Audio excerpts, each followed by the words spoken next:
Sheetal Prasad Singh, when in Rome do as the Romans do, Bharat का ये अब संस्कार बन गया है। यहाँ पर अगर देशद्रोह से जोड़ा जा रहा है तो सवाल गंभीर है, तो कार्रवाई भी गंभीर होगी।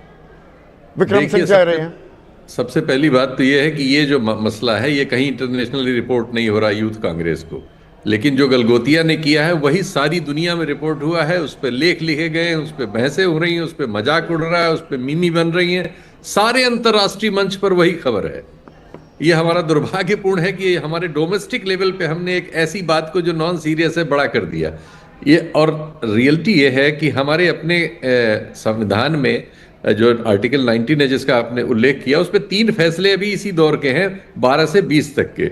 मजदूर किसान शक्ति वाला 2018 का सुप्रीम कोर्ट का फैसला है, state has a positive obligation to facilitate protest not merely regulate them.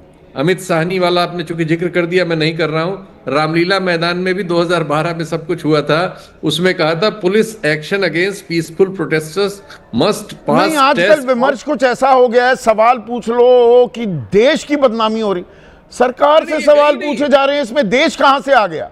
ये बात देश से बाहर गई नहीं। ये यूथ कांग्रेस के प्रदर्शन को किसी विदेशी ने सीरियसली लिया नहीं, क्योंकि ऐसे प्रदर्शन उनके यहां रोज और लगातार होते हैं, वो इससे फील नहीं करते।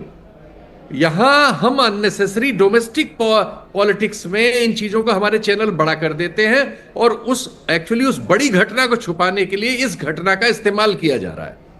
हमारे यहां ये वेपनाइजिंग ऑफ न्यूज जो है, जो हम वेपनाइजेशन कर लेते हैं, इसको किसी ने रिपोर्ट नहीं किया।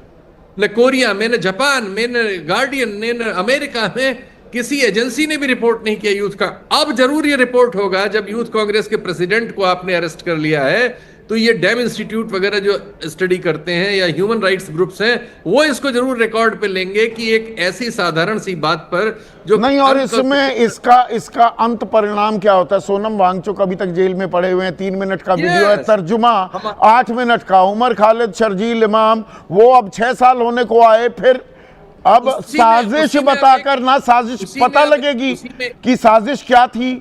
आज तक पता लगा देश के टुकड़े होंगे। उसी में एक नाम ये जेएनयू के वीडियो की आज तक पुष्टता हो पाई। उसी में एक नाम अब यूथ कांग्रेस के प्रेसिडेंट का भी जुड़ जाएगा और ये दुनिया इन पर बात कर रही होगी। ये जरा सी बात थी, ठीक है, वो जो नॉन सीरियस चीज थी उसको हमारे देश के पूरे पॉलिटिकल स्पेक्ट्रम ने नॉन सीरियस को नॉन सीरियस कहा, लेकिन वो उससे बड़ी चर्चा की बात नहीं थी। उससे बड़ी चर्चा की बात नहीं, तरीका गलत था, पर प्रदर्शन को लेकर सवाल कैसे उठा सकते हैं? सरकार का विरोध, देश का विरोध कैसे हो जाता है?